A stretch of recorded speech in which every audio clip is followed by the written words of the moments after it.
Assalamualaikum warahmatullahi wabarakatuh. Kembali lagi bertemu di podcast Komunikasi Rasa, jurusan Ilmu Komunikasi, Fakultas Ilmu Sosial dan Ilmu Politik Universitas Bengkulu. Ini merupakan episode yang ke-10, di mana hari ini kita akan membahas tema yang sangat menarik, di mana kita juga sudah menghadirkan narasumber kita yang luar biasa. Adapun tema kita hari ini media sosial dan kesehatan mental, dan kita juga sudah kedatangan narasumber kita Ibu Ainul Mardiah. Ya, Betul ya? ya Mardiati. Ainul Mardiati. Ya. Saya panggil Mbak aja ya. Boleh. Iya. Baik sahabat Komunikasi Rasa, sebelum kita berbincang banyak terkait dengan tema kita hari ini, tidak ada salahnya saya akan menyampaikan dulu data-data tentang narasumber kita hari ini. Nama Ainul Mardiati, SPSI, MH. Beliau merupakan seorang perempuan penggiat ataupun yang sering memperjuangkan hak-hak anak dan perempuan ya Mbak ya. Iya. Lahir di Bengkulu 11 Agustus tahun 1970. Pendidikan S1 di Psikologi Universitas Muhammadiyah Lampung dan S2-nya di Fakultas Hukum Universitas Bengkulu. Banyak organisasi yang diikuti oleh narasumber kita. Yang pertama adalah Dewan Kehormatan di Palang Merah Indonesia, kemudian Keluarga Besar Putra Putri Polri, Ketua Yayasan Padma, yakni Yayasan Peduli Thalassemia gitu ya. Dan selain itu juga narasumber kita banyak mengikuti kegiatan-kegiatan ilmiah berupa seminar-seminar nasional yang terkait dengan perkembangan mental, kemudian masalah-masalah hak-hak anak dan perlindungan perempuan. Selain itu, narasumber kita juga memiliki pengalaman kerja yang luar biasa. Pernah bekerja di Rumah Sakit Jiwa Kota Bengkulu, kemudian di Dinas Pendidikan Provinsi Bengkulu, dan sekarang ini di DP3 PPKB Kota Bengkulu ya Mbak ya.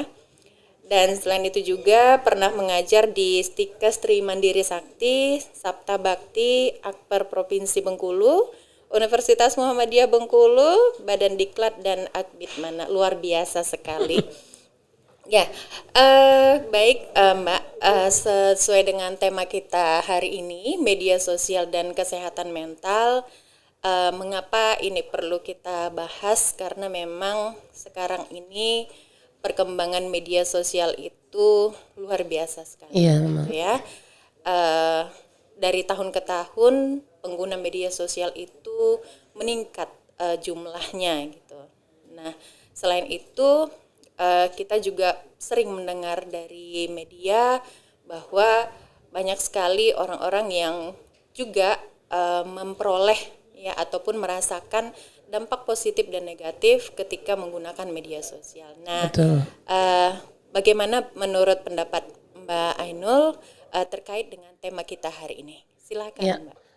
Tema ini sangat bagus ya, pembelajaran untuk semua yang mendengarkan kita. Pada saatnya kita berinteraksi ke media sosial, tentunya ada memori yang melekat di dalam pikiran kita. Misal kasus bunuh diri ya. Kita melihat kasus bunuh diri itu biasa. Tapi ada orang-orang yang bermasalah dengan batinnya, yang berkonflik dengan batinnya, ini merupakan salah satu bentuk solusi yang dia pikir. Maka kasus bunuh diri itu apabila sering ditayangkan, itu akan berakibat banyak juga yang bunuh diri. Katanya menular dalam bentuk emosional yang terjadi kepada penonton. Kalau saya melihat kasus bunuh diri itu tidak ada masalah.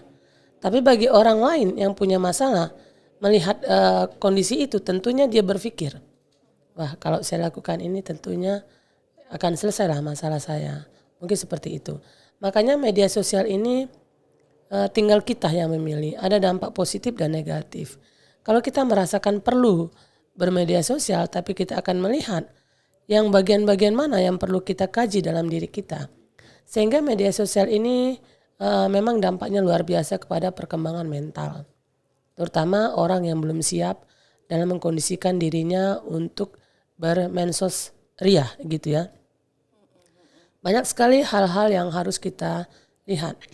Di dalam media sosial tentunya kita juga harus berupaya untuk menjaga diri kita dari hal-hal yang tidak diinginkan. Baik, di media sosial itu sendiri tentunya banyak hal yang bisa kita lihat gitu ya. Konten-konten yang diunggah oleh si pengguna medsos itu sendiri, baik itu di Facebook, kemudian di Instagram, di Twitter, TikTok dan lain sebagainya, yang mana banyak juga konten-konten tersebut yang seringkali bukan sesuatu yang penting, bukan sesuatu yang sifatnya mendidik seperti itu. Kira-kira menurut Mbak nih, bagaimana menyikapi konten-konten yang ada di media sosial tersebut sehingga apa yang seharusnya diunggah itu adalah sesuatu yang memang bermanfaat untuk pengguna media sosial seperti itu. Iya, kita melihat, saya pun penggemar ya media sosial, tapi saya bukan penggemar yang fanatik. Saya hanya mencari referensi untuk saya bisa memberikan alternatif ke depan. Misal kalau saya punya satu kasus, kebetulan saya kepala UPTD Perlindungan Perempuan dan Anak. Banyak sekali kasus-kasus yang aneh-aneh yang terjadi di kami. Tentunya saya membutuhkan media sosial untuk sebagai referensi alternatif yang ada pada diri saya. Maka saya mencari seperti ada hubungan yang aneh sekarang, yang mengarah kepada kelainan mental, mengarah kepada kok orang ini bisa sadis membunuh, bisa sadis memperlakukan orang tuanya seperti itu. Tentunya media sosial adalah salah satu yang saya cari untuk referensi saya sebagai bahan perbandingan. Oh ternyata orang ini tega membunuh karena dia apatis, karena masa lalunya seperti ini, karena dia pernah diperlakukan sangat kejam terhadap keluarganya. Nah itu salah satu bentuk kita menggunakan media sosial. Tetapi yang saya lihat sepanjang saya mengamati itu sampai berjam-jam karena saya mengamati itu, apalagi di Instagram ya. Instagram itu terkadang saya melihat ada orang yang memang kebablasan menggunakan media sosial, melecehkan ataupun memamerkan hal-hal yang tidak baik. Tentu ini adalah suatu hal yang tidak baik yang kita lihat dan kita dengar, itu dampaknya bisa berpengaruh kepada orang yang menonton. Kalau anak ini tidak siap, tentu begitu. Seperti saya melihat satu tayangan bahwa mereka pesta seks di salah satu hotel. Itu semua laki perempuan itu dalam kondisi tidak semua berpakaian. Budaya kita kan tidak seperti itu. Iya, betul. Nah, kalaupun ini dicerna oleh anak-anak remaja yang mereka masih mencari identitas diri, tentunya mereka melihat, wah ini bagus juga nih kalau di Bengkulu diadakan seperti ini. Mungkin pikirannya seperti itu. Tetapi norma etika yang berlaku di masyarakat di kita itu tidak membenarkan seperti itu. Nah, kadang-kadang anak-anak muda ini, anak-anak kita yang ada di Bengkulu belum bisa memilah-milah, oh ini pantas buat saya, ini tidak. Nah, di sekolah-sekolah ini sekarang sudah banyak sekali bahwa anak-anak membolos, terus pulang dari sekolah nanti bawa baju ganti, mereka ke mall, mereka berdandan, dan nanti di pinggir-pinggir pantai juga mereka kadang merokok, itu kadang mereka ada bawa minuman dan sebagainya.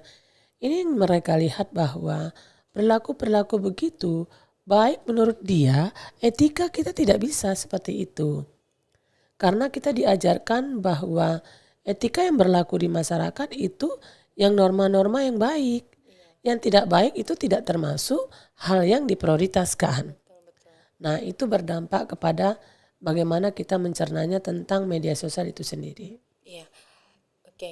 Jadi banyak sekali yang memang ditayangkan, ditampilkan di media sosial itu sendiri. Tinggal lagi bagaimana si pengguna media sosial Iya, itu yang harus bisa selektif ya Mbak memilah, ya. iya, Ya bisa selektif, memilah hal-hal ataupun konten-konten yang memang penting untuk dia buka ataupun dia ambil seperti itu, karena eh, pengguna media sosial itu sebenarnya kan bebas gitu ya, bebas untuk mengunggah apapun karena yang dia gunakan adalah akun pribadi dia iya gitu. betul, Akan tetapi sebagai pengguna juga si pengguna media sosial itu harus bisa melihat apakah itu sesuatu yang memang bermanfaat bagi dia atau tidak tidak, begitu iya, ya. Ya, jadi ada juga yang mungkin mengatakan bahwa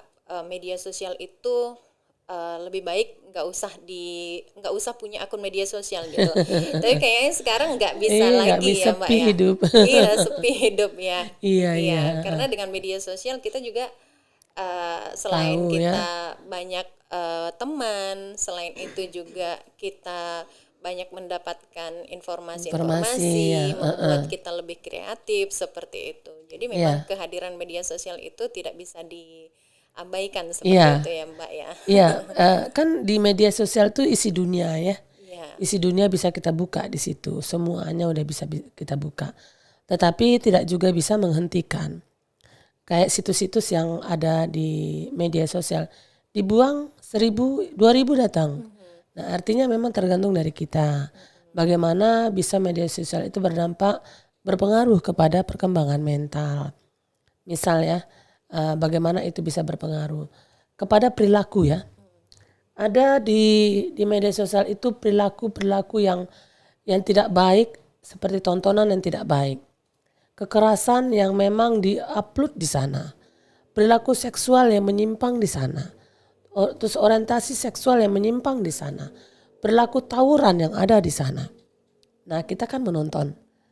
Ada hal-hal anak-anak yang memang secara kelompok sering membuka situs-situs yang tidak baik. Mereka melakukan bersamaan. Artinya ini kan berpengaruh kepada perkembangan mentalnya. Sehingga ini dampaknya kenapa? Dampaknya negatif. Nah di rumah tangga kita akan merasakan bahwa ada perubahan. Sekarang kan para suami, para istri mungkin yang prioritas itu adalah megang HP. Nah mungkin kalau kita juga ya bekerja itu ASN, laporannya kan lewat HP juga. Jadi kadang-kadang nggak berhenti juga kita melihat HP. Sambil kalau nggak bisa tidur selingan lihat Instagram, lihat YouTube dan sebagainya. Nah ini kan akhir-akhirnya menjadi suatu hal yang prioritas dalam hidup kita. Sehingga kita melupakan dan mengabaikan. Ada kepentingan silaturahmi, ada kepentingan untuk berkomunikasi kepada keluarga, ada kepentingan juga kita memberikan waktu untuk keluarga dan orang lain. Makanya terkadang memang kalau saya hari libur, mungkin media sosial itu setengah hari saya nggak lihat, HP saya nggak pegang. Kadang-kadang ada yang mau nelpon mau apa SMS saja, saya bilang gitu kan. Karena berpengaruh juga ke kesehatan. Ke kesehatan itu juga berpengaruh, ke pola pikir kita berpengaruh. Jadi dampaknya sangat luar biasa. Kalau media sosial ini, tapi itu hal yang negatif ya. Hal yang positif adalah bahwa saya mencari referensi itu cepat. Referensi apa yang saya butuhkan pada saat kasus. Saya melihat di media sosial, mungkin di TV yang lain ada kasus gini kami harus mencari. Saya cari di YouTube saja. Udah cepat dapatnya, 5 menit dapat. Sehingga saya cepat membuat laporan. Kejadian di mana saja, saya cari di YouTube itu udah bisa. Makanya memang ini kalau dampak positif sangat banyak. Tapi negatif tergantung kita. Kita bisa nggak mencerna atau memilah-milah. Oh nanti media sosial yang saya tonton ini akan berdampak ke perubahan perilaku saya nggak? Akan berdampak kepada selera saya nggak? Akan berdampak kepada tindakan-tindakan saya sehari-hari nggak? Nah kalau kita bisa membuat suatu hal yang negatif menjadi positif, insya Allah kita sudah belajar dari media sosial. Sehingga pelakunya bukan media sosial, pelakunya adalah kita sendiri. Karena mindset cara berpikir kita bukan tergantung ke media sosial juga. Kalau kita tidak suka dengan tontonan itu nggak usah kita tonton. Iya. Kalau ada perilaku-perilaku yang tidak baik yang kita tonton, itu akan berdampak bergeser kepada hati nurani kita, lebih baik tidak usah. Makanya bagaimana kita mencerdaskan diri kita untuk bisa merubah dari hal yang negatif menjadi positif dalam hal melihat situasi yang ada. Baik, kalau menurut Mbak nih, di usia berapa biasanya yang paling rentan gitu ya, yang paling rentan terkena dampak kesehatan mental bagi pengguna media sosial seperti itu? Sekarang kalau saya lihat ya, memang usia remaja ya, tapi tua-tua juga, tua-tua juga ya. Ada seperti hal yang kami temukan, dia baru bisa membeli HP Android 3 bulan. 3 bulan membeli HP Android, belajar kan? Iseng-iseng, yang dia tonton adalah film porno ya. Besok lusa, apa yang terjadi? Anak kandungnya disetubui. Karena 3 bulan dia baru pakai HP Android. Artinya kenapa? Yang merusak ini bukan hanya masalah umur saja, tapi bagaimana dia memilah tadi. Kebanyakan memang anak-anak kita yang usia-usia produktif, yang keinginan tahuannya lebih tinggi. Tetapi juga orang tua yang baru tahu tentang media sosial, dia lebih tahu dan lebih ingin mengetahui hal tersebut. Ini juga bisa berdampak kepada hal yang negatif. Makanya pada saat kemarin ada kejadian juga usia 5 tahun, 8 tahun, 10 tahun, 15 tahun. Gara-gara dia membuka pelajaran-pelajaran itu akhirnya membuka hal yang lain. Terjadilah persetubuhan anak di bawah umur. Nah, hal-hal begini kita melihat memang kemajuan teknologi juga berdampak kepada perubahan perilaku yang ada di masyarakat. Iya, betul. Itu. Iya, apalagi 2 tahun yang lalu kita berada pada masa pandemi ya Mbak ya. Jadi memang frekuensi ataupun intensitas masyarakat untuk menggunakan sosial media itu tinggi gitu. Tinggi sekali. Belajar menggunakan gadget, terus kemudian bekerja dari rumah juga menggunakan gadget seperti itu, sehingga persentase antara pekerjaan dengan bersosial media itu mungkin banyak juga yang lebih tinggi porsinya bersosial media daripada bekerja ataupun mencari sumber-sumber belajar bagi remaja seperti itu. Jadi memang remaja ini kan memang termasuk pengguna media sosial yang paling banyak seperti itu ya, dan mereka jadikan media sosial itu sebagai referensi baik untuk gaya hidup, baik untuk bertingkah laku dalam keseharian. Nah, jadi remaja itu seringkali mungkin melihat bahwa buka Instagram, lihat postingan si A, lihat Twitter, lihat postingan si A, lihat TikTok, lihat postingan si A. Seringkali hal-hal tersebut juga bisa membuat mereka terpengaruh gitu. Postingannya bagus, terus kemudian penampilannya menarik, sehingga seringkali membuat dia merasa cemas, terus kemudian merasa insecure juga. Kok dia bagus ya? Akhirnya ada rasa ataupun ada keinginan untuk bisa seperti dia meskipun itu di luar dari kemampuan dia seperti itu. Apakah ada ditemukan kasus-kasus yang seperti itu, Mbak? Iya, itu pada saat kemarin saat pandemi meningkatnya kasus kekerasan seksual itu meningkat loh, karena memang anak-anak ini pengawasannya kurang. Orang tua beranggapan dia sudah megang HP, ini orang tua yang awam ya, dia sudah megang HP, anaknya udah pintar berinteraksi di media sosial, dia beranggapan bahwa pengetahuan anak ini bagus, sehingga tidak ada pengawasan dalam rumah tangga itu kurang. Karena dia percaya kepada anaknya bahwa yang dia lakukan itu positif untuk sekolah. Padahal anak ini kan punya relasi-relasi yang memang bisa membawa arus negatif ini lebih banyak. Contoh yang saya bilang tadi, usia-usia 5 tahun, 8 tahun, 15 tahun itu melakukan persetubuhan anak di bawah umur dikarenakan mereka menonton. Setelah mereka belajar, mereka menonton. Dan juga masalah media sosial juga yang anak-anak belajar lewat internet, lewat daring dan sebagainya itu ada juga dampak negatifnya, di mana ibunya pun nggak bisa bekerja lagi karena mengurusin anaknya yang ada tugas dan sebagainya. Staf-staf saya itu kadang-kadang juga mengerjakan pekerjaan anaknya di kantor. Saya sih tidak masalah, asalkan tidak mengganggu pekerjaan. Bu, nanti ya bekerja, aku nak menyelesaikan pekerjaan anak aku ini, katanya. Dia nggak bisa karena ini kan daring dan sebagainya. Internet tidak ada, boleh, tidak masalah. Nah, ada hal-hal yang kita lihat bahwa kejadian-kejadian yang di luar daripada dugaan kita, seperti remaja melakukan kegiatan yang tidak baik terus diposting.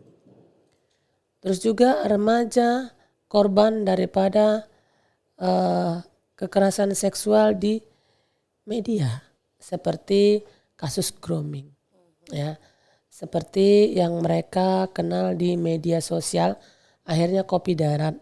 Setelah kopi darat mereka tertipu sehingga anak ini dijual oleh beberapa orang terus ditinggalkan begitu saja. Itu ada seperti itu. Jadi memang dampaknya kepada mental anak-anak kita yang bermedia sosial ini pada saat pandemik itu memang banyak korelasi kepada perilaku kekerasan yang meningkat. Itu disebabkan mungkin mereka hanya bermedia sosial saja tanpa ada hal-hal yang mereka ketahui, bahwa mereka bermedia sosial juga harus punya etika dan cara-cara yang baik. Mungkin disinilah memang kita harus bekerja sama kepada lintas sektoral, di mana kebutuhan masyarakat tentang media sosial ini tidak terbendung. Banyak sekali cara-cara, banyak sekali ragamnya. Kita melihat saja, ibu-ibu udah bisa bertiktok, pakai daster, gerakan-gerakan erotis dan sebagainya. Apakah tidak berpikir bahwa perilaku seperti ini punya dampak? Sedangkan itu kan udah seperti selancar saja. Udah kemana-mana orang melihat kan. Semua orang bebas melihat itu. Makanya kita memang harus berhati-hati. Media sosial ini harus bisa melihat kalau tayangan kita itu akan ditonton ribuan orang. Di antara ribuan orang itu ada suami kita, ada anak kita, ada mantu kita, ada besan kita, ada keluarga kita yang melihat.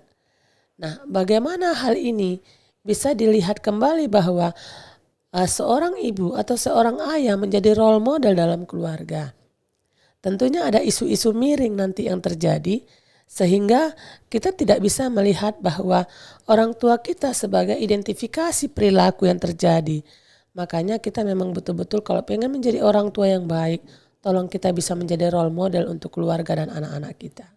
Ya, menarik sekali sahabat komunikasi rasa. Baik, kita lanjutkan lagi. Seperti tadi uraiannya sudah banyak sekali menjelaskan lebih kepada dampak negatif yang muncul bagi pengguna media sosial ketika si pengguna itu tidak bisa membentengi dirinya, tidak bisa melihat mana hal yang baik untuk dia tiru, mana hal baik untuk dia adopsi dari tayangan media sosial tersebut gitu. Seringkali juga ya bahwa saat ini kan bangun tidur yang duluan kita buka adalah Rambah-rambah HP gitu ya. Mau tidur juga HP seperti itu, sehingga laporan selamat tidur. iya. Jadi memang sudah menjadi bagian yang tidak bisa terpisahkan dari diri kita gitu, sehingga kalau misalnya sehari saja ataupun dalam satu hari itu sekian menit misalnya tanpa melihat media sosial, kita merasa ketinggalan gitu. Iya. Ya ada kecemasan seperti itu. Saya ketinggalan info nih, saya ketinggalan hal-hal yang terbaru nih, misalnya seperti itu. Apakah yang perasaan-perasaan yang seperti ini itu termasuk hal yang wajar menurut Mbak Ainul? Kalau saya ya, kalau ketergantungan sekali itu nggak wajar. Cobalah kita nanti ya, bisa nggak kita melepaskan diri waktu libur. Kita betul-betul tidak ada media sosial itu. Kalau bisa sore lah kita gunakan lagi. Karena kita lah yang mengendalikan itu. Jangan sampai nanti pikiran kita mengendalikan kita sehingga kita hidup ketergantungan dengan media sosial. Kadang-kadang saya juga pengen sehari saja saya nggak megang HP. Tapi kebutuhan itu tadi ada yang ngubungin, nggak ngubungin lewat kita, ngubungin lewat suami, tolong dong ininya diaktifkan, tolong kayak gitu kan. Karena kita pelayan masyarakat 24 jam. Jadi kita memang betul-betul tidak punya jam kerja. Kadang suami bilang, kamu nggak punya jam kerja ya deh ya? Punya, tapi karena begini-begini, kayak mana ya melayani masyarakat sepenuh hati ya. Nah mau kadang-kadang berpikir, pengen saya liburan ke dusun, ke desa tanpa HP, pengen seperti itu. Tapi cemas, ada kecemasan dalam diri kita. Kalau kita seperti itu nanti kita tidak tahu dunia di luar. Nah ini adalah memang harus waspada. Salah satu bentuk ketergantungan yang mengikat. Bahwa kita tidak bisa lepas dari itu. Nah kita harus belajar untuk bisa berjenjang. Nah mungkin libur kita tidak pegang HP. Berjenjang itu untuk kualitas kepribadian juga. Agar kita itu betul-betul bisa fokus dan konsen kepada hari-hari yang memang milik keluarga. Yang selama ini kan kita bekerja dari pagi sampai sore. Sabtu Minggu kadang direpotkan dengan pelayanan di HP juga. Makanya kadang-kadang enak hari-hari libur lepaskan HP, taruh di kamar, kita di luar melakukan aktivitas seperti berkebun ataupun kita menanam bunga dan bersihkan rumah. Setengah hari ratusan ini SMS kita lihat masuk. Kalau saya yang perlu-perlu aja saya baca, yang nggak perlu di grup-grup itu cepat saya hapus. Karena bagi saya ribet juga membaca semua. Postingan-postingan itu grup juga nggak bisa kita hindari. Orang masukkan kita di grup berarti penghargaan buat kita dibutuhkan oleh orang. Tapi tidak juga harus kita komen-komen terus kan. Karena itu orang banyak berpendapat, silang pendapat dan sebagainya. Kita tidak usah berkonflik di sana. Sehingga kadang-kadang di grup itu sampai 200 catatan itu cepat saya hapus, enggak saya baca. Makanya orang udah baca grup, enggak saya hapus. Karena apa? Mungkin kalau penting orang japri ke kita. Karena kita kalau mau ladenin semua enggak selesai. Kita banyak bekerja, kita juga otak kita kan perlu istirahat. Pikiran, rasionalitas kita, bekerja kita kalau kita dihantam terus dengan hal-hal yang negatif, kita tidak bisa nanti berpikir secara baik untuk keluarganya seperti apa. Itu. Iya, jadi memang ada kecemasan-kecemasan tertentu yang dirasakan ketika tidak menggunakan media sosial dan juga pada saat menggunakan media sosial. Betul. Seperti itu ya Mbak. Iya, memang di awal-awal munculnya media sosial kita memang belum begitu merasakan seperti apa dampak baik positif maupun negatifnya gitu. Tapi semakin kesini gitu ya, betul kata Mbak tadi bahwa seolah-olah kita ini nggak punya jam kerja lagi gitu. Karena ketika di rumah pun kita masih tetap juga menjalankan pekerjaan di kantor gitu ya Mbak ya. Jadi ya memang begitu luar biasanya sosial media ini yang sejatinya memang bisa kita ambil sebagai sesuatu yang positif gitu ya, sehingga hal tersebut tidak menimbulkan masalah mental bagi kita sebagai pengguna media sosial seperti itu ya Ini Mbak. Kan materinya sangat bagus, ini media sosial dan kesehatan mental. Ini sangat berpengaruh, sangat sekali berpengaruh kepada kesehatan mental dan akhirnya ada perubahan perilaku. Perubahan perilaku itu nanti kan akan dilihat banyak orang. Apakah anak ini semakin baik atau perilakunya itu gaya-gayahan kayak orang-orang model-model dan sebagainya. Ada perilaku-perilaku yang menyimpang yang terjadi. Makanya media sosial ini bisa membawa kita ke neraka, bisa membawa kita ke surga. Nah itu tergantung kita. Ya tergantung kita melihat bahwa yang kita butuhkan apa. Pada saat kayak saya kalau saya takut, saya cari di YouTube yaitu ayat-ayat yang bisa pengusir setan mungkin. Jadi saya tidur ditemani oleh ayat-ayat Al-Quran. Ibarat kayak gitu kan, Yasin dan sebagainya. Membuat saya tenang. Itu saya butuhkan. Tetapi pada saat ada hal yang lain, tontonan itu kan banyak sekali. Saya tidak yakin bahwa anak-anak kita yang usia-usia produktif ini tidak pernah menonton hal-hal yang buruk di sana. Ya, itu banyak sekali. Tinggal kita pilih. Saya mencari referensi tentang hal yang terburuk pun saya lihat di sana ada. Akhirnya saya berpikir, wah ternyata ini media sosial ini ancaman juga buat kita. Saya punya anak sekarang semester 8, udah dewasa. Saya tidak membatasi dia untuk bermedia sosial. Tapi saya selalu berdiskusi dengan dia bagaimana menggunakan media sosial. Dan dia berdiskusi ke saya, kalau dia ada hal-hal yang kurang baik yang dia tonton, dia bicarakan ke saya. Sehingga kita saling bertukar pikiran dalam hal ini. Makanya dia bilang ke saya, Mama tidak usah YouTube. Mama tidak usah TikTok. Tidak usah terlalu sibuk di Instagram. Kenapa nak?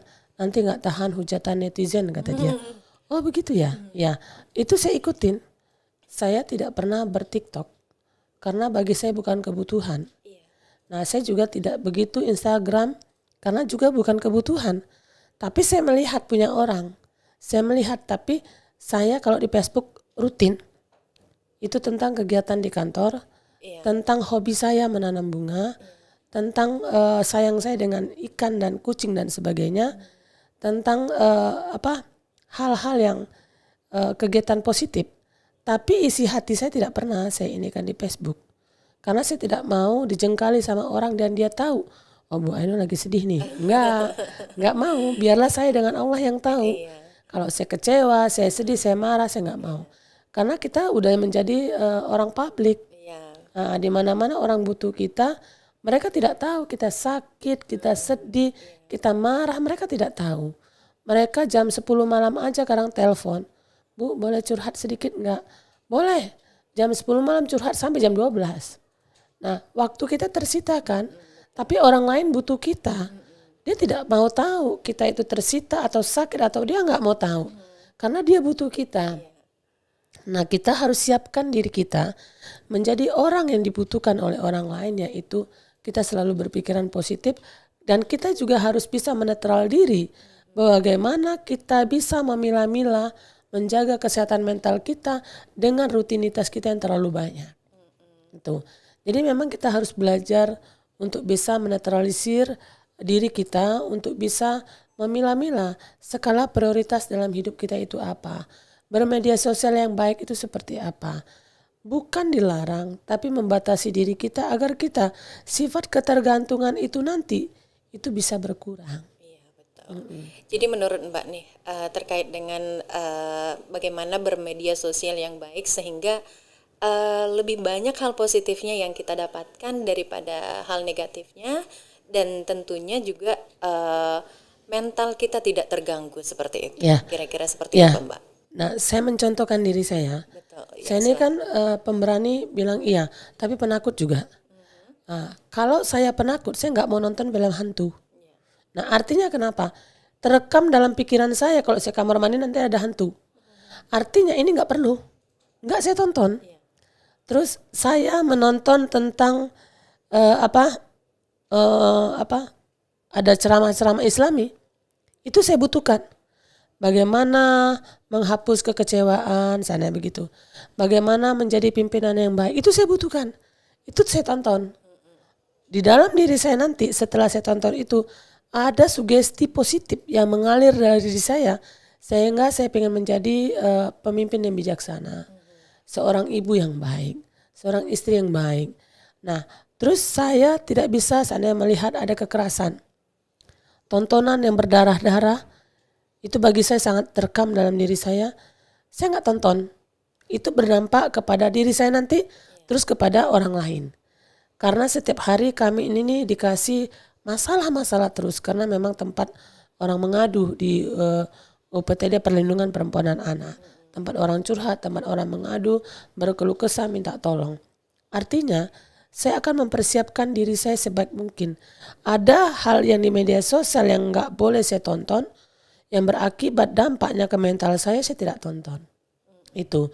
Tapi ada referensi yang baik untuk menguatkan hati saya, untuk menjaga iman saya, untuk menjadikan diri saya lebih baik, itu saya tonton. Saya cari malah.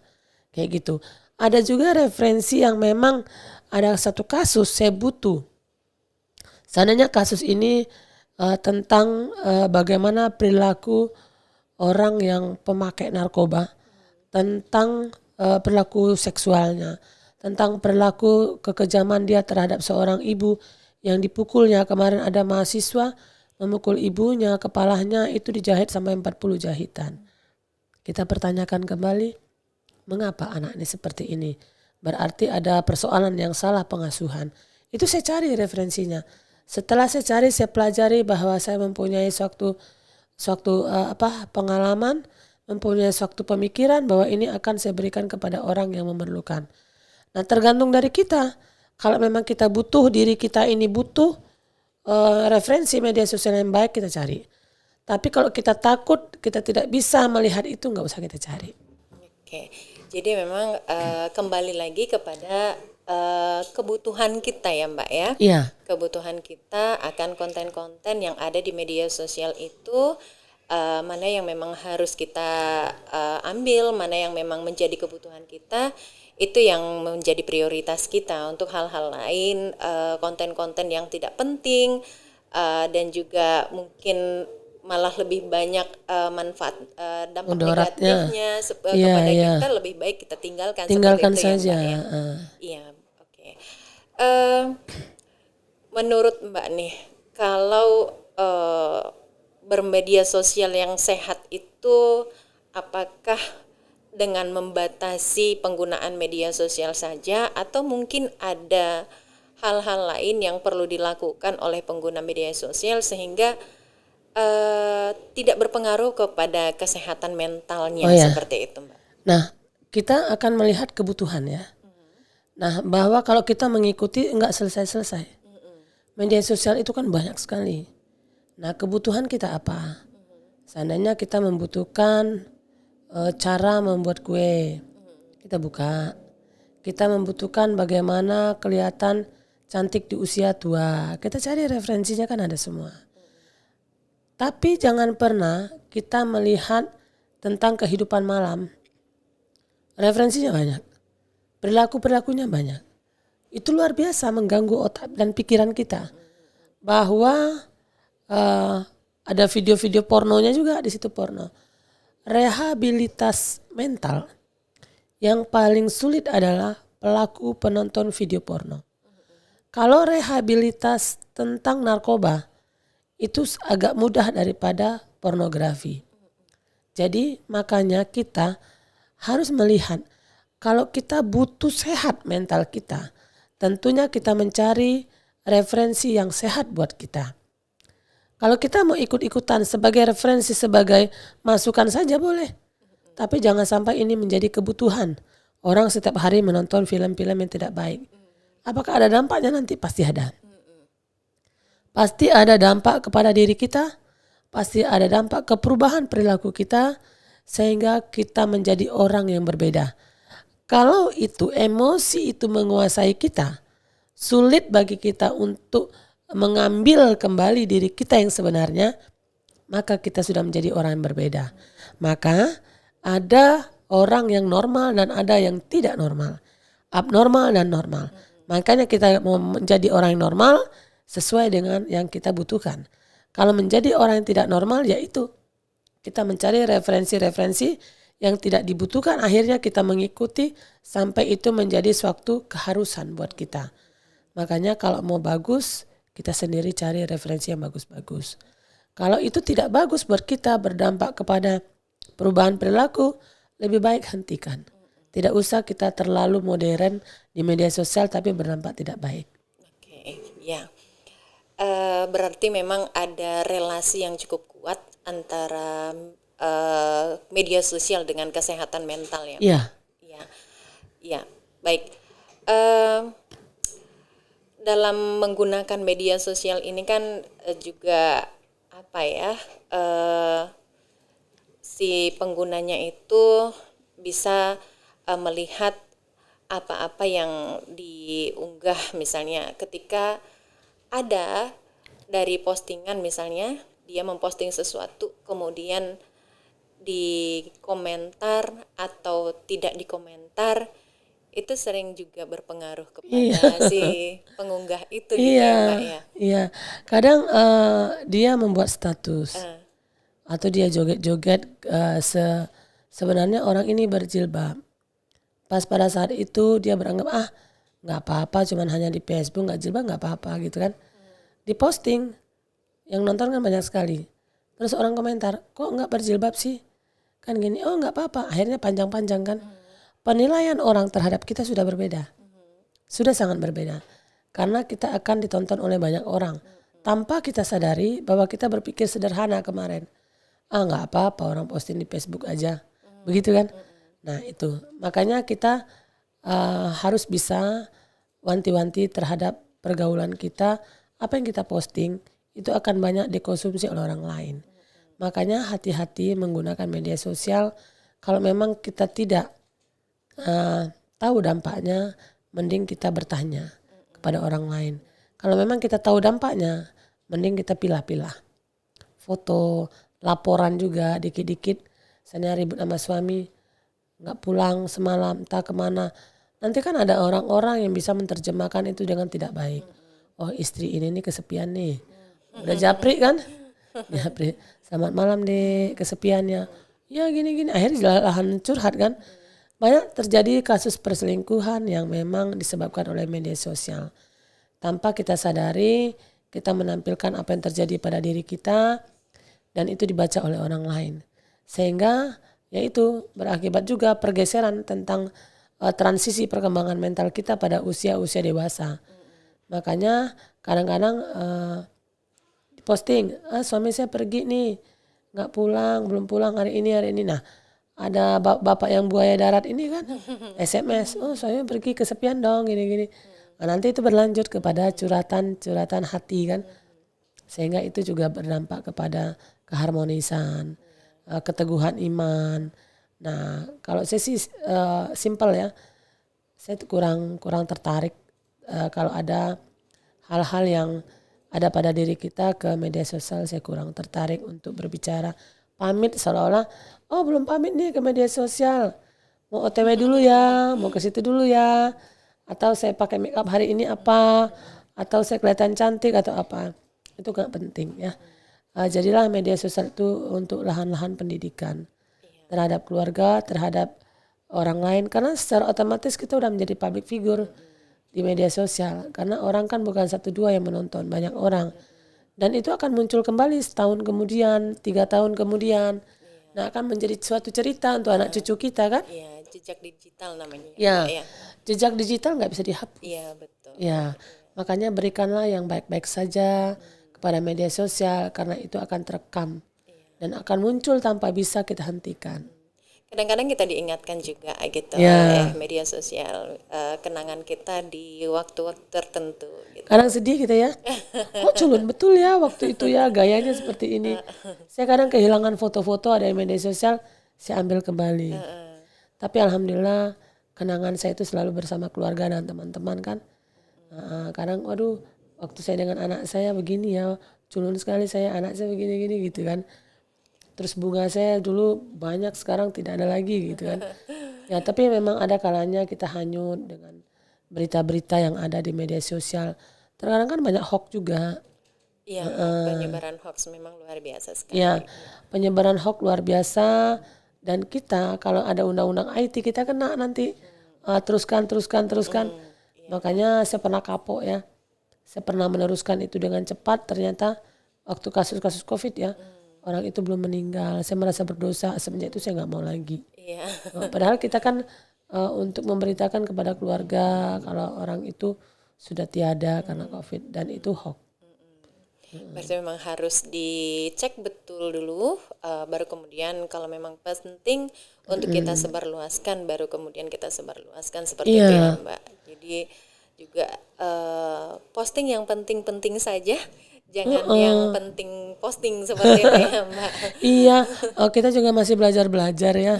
Dalam artian dos tua ini juga masih kita waspada, Iya, takut nanti menyinggung orang lain, iya, takut juga nanti gara-gara media sosial kita tidak baik sama iya. orang gitu kan. Iya, komentar-komentar netizen seperti itu ya di status yang kita unggah seringkali juga itu bikin kita merasa bete ataupun merasa nggak senang Iya, seperti itu. Nah, itu artinya bahwa postingan kita sendiri yang kemudian dikomentar oleh orang lain, maka kemudian berpengaruh kepada mental kita seperti iya. itu ya, Mbak. Kita melihat orang itu benci kadang-kadang ya. Pernah tanpa ada sebab dan musabab. Orang itu nggak suka dengan kita. Dikarenakan mungkin ada faktor-faktor X di belakang itu. Nah ini kan ada perubahan perilaku yang terjadi. Di mana media sosial yang tidak mendidik, yang memang kita senang itu, dan akan berdampak kepada orang lain. Nah bahasa juga mending kalau keluarga ataupun keluarga terdekat kita memahami tentang tipikal kita, itu bagus. Tapi kalau tidak, pikirnya di media sosial baik sekali sama orang, ramah sayang-sayang di keluarga kayak es. Nah itu kan nanti berdampak, kok orang ini di luar baik sekali di rumah tangga, enggak seperti ini. Nah itu nanti kan akan repot. Iya. Apabila kita dikupas-kupas kembali, digoreng-goreng sehingga jati diri kita itu terubah dikarenakan kita ingin mendapat pujian di media sosial. Iya. Gitu.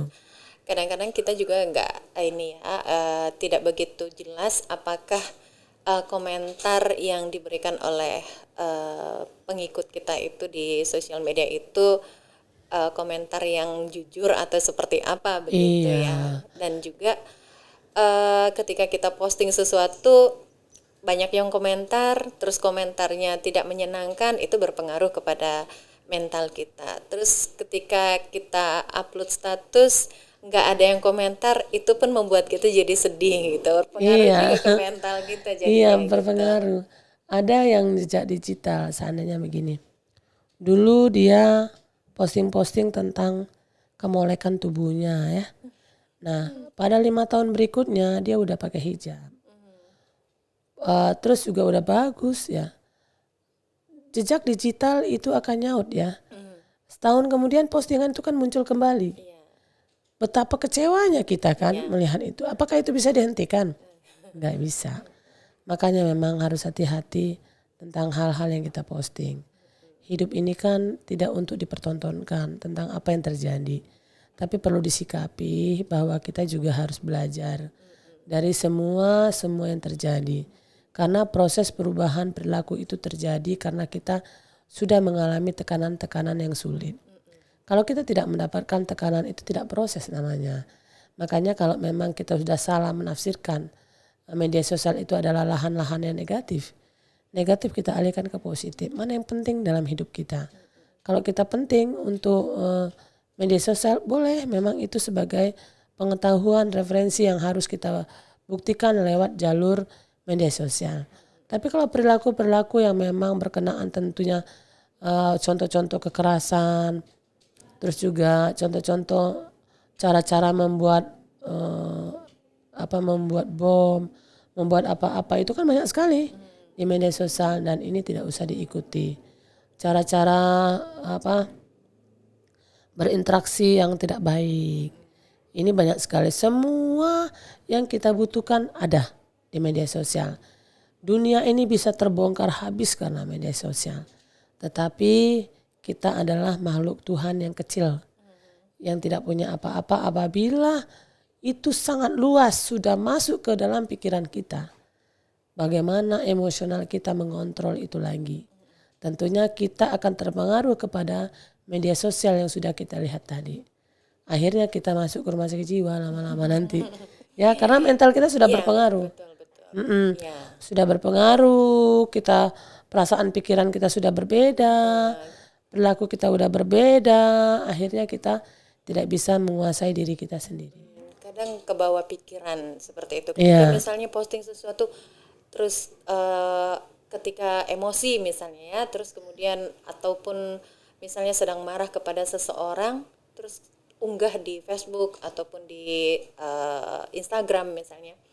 Ketika itu sudah terposting, lalu kemudian sadar, menyesali diri. Kenapa ya tadi saya posting? Dan pada akhirnya itu menjadi bahan pikiran, bahkan sampai ke bawah mimpi seperti itu gitu ya. Iya, mimpi kolektif dari persoalan yang tidak pernah terpecahkan ya.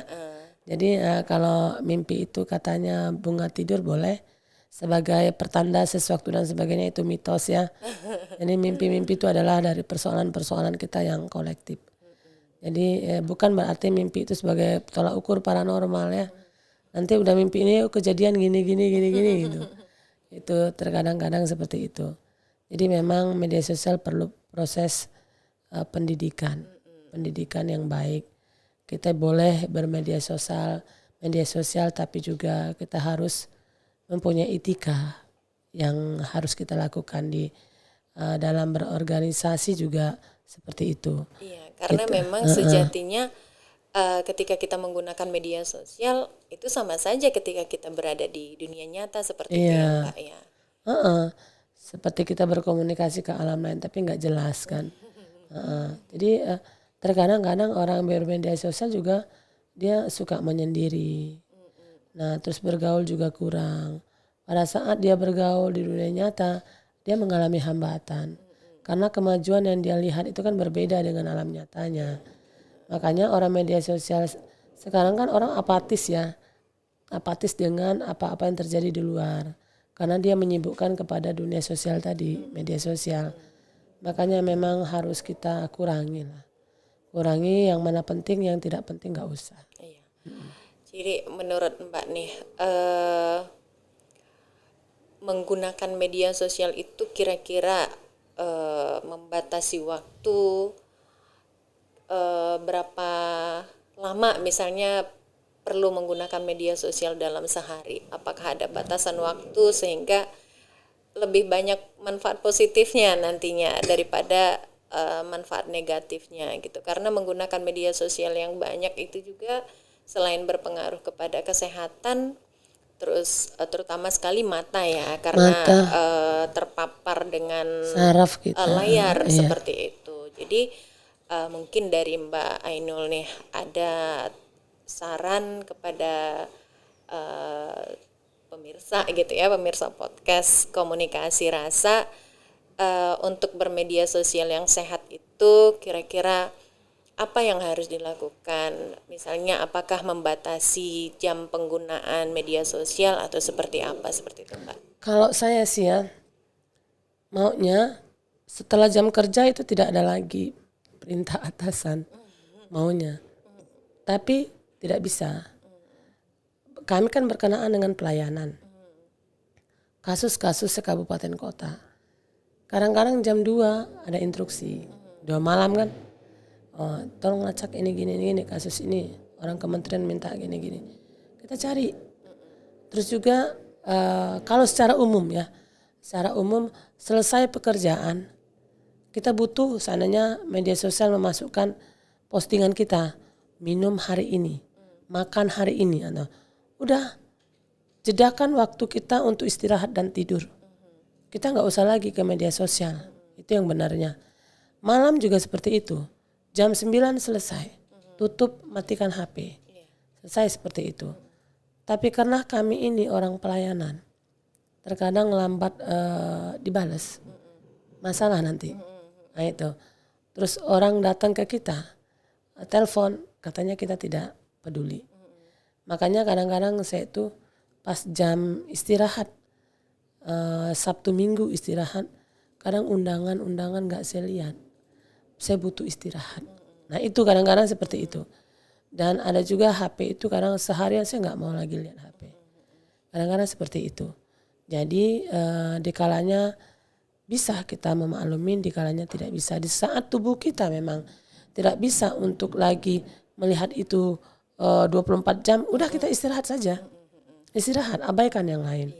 Nah kita nanti kasih, tapi 6 jam kemudian kita buka, kita baru balas. Saya kadang membuatnya seperti itu. Tapi aturan-aturan yang jelas nggak ada ke saya. Karena saya juga merasa tidak begitu juga. Saya kadang-kadang menggunakan media sosial rutin ya, karena memang kebutuhan pekerjaan. Dikala saya bosan, saya butuh istirahat, saya istirahat. Saya tidak mau terganggu. Itu seperti itu. Tapi kalau memang yang lain di luar sana, mahasiswa atau ibu-ibu bapak yang di luar sana tidak ada ikatan seperti itu, mending diatur. Kita nanti akan banyak dampaknya. Sakit kepala lah, mata kita sakit, emosional kita kurang tidur, bahu kita itu sakit semuanya. Karena itu berpengaruh kepada saraf pekerja yang melebihi waktunya. Makanya jangan sampai kita nanti tua punya penyakit-penyakit saraf yang memang berdampak kepada pikun, kelumpuhan. Sudah itu memori kita kurang. Itu dampaknya banyak sekali. Memori yang suka lupa, terus pikun, Parkinson dan sebagainya. Nah makanya selagi muda, kalau tubuh kita kuat, kita butuh istirahat juga dari hal-hal tersebut. Baik, bisa saya bilang bahwa ketika menggunakan media sosial itu adalah untuk kepentingan pekerjaan, barangkali itu bisa dimaklumi ya Mbak ya. Namun ketika menggunakan media sosial itu hanya sebatas mengisi waktu, terus kemudian atau mungkin itu sudah menjadi istilahnya candu dengan penggunaan media sosial itu, maka berupaya untuk bisa membatasi seperti batasi itu aja. agar tidak berpengaruh kepada kesehatan mental dan kesehatan diri juga. Tua nanti terasa itu. Mungkin di pagi hari 1 jam seperti itu, mungkin di siang hari 1 jam, menjelang tidur mungkin 1 jam sampai menggunakan jam media 9, sosial seperti itu. Jadi udah memang tutup. Iya, harus ada pembatasan dan memang harus bisa berkompromi dengan diri sendiri ya, untuk membatasi penggunaan media sosial betul. Agar tidak berdampak pada kesehatan mental kita dan juga kesehatan fisik kita tentunya ya Mbak. Iya. Oke, baik sahabat komunikasi rasa, luar biasa sekali, menarik sekali perbincangan kita pagi hari ini bersama Mbak Ainul Mardiati yang membahas tentang media sosial dan kesehatan mental. Semoga pembahasan kita hari ini bermanfaat untuk sahabat komunikasi rasa, dan untuk Mbak Ainul saya ucapkan terima kasih karena sudah hadir membersamai podcast komunikasi rasa pada hari ini. Saya sampaikan terima kasih sekali lagi, dan untuk sahabat komunikasi rasa, demikian podcast kita hari ini, dan saya Rasyana Saragi dan narasumber kita Ainul Mardiati. Sampai jumpa pada episode berikutnya. Assalamualaikum warahmatullahi wabarakatuh.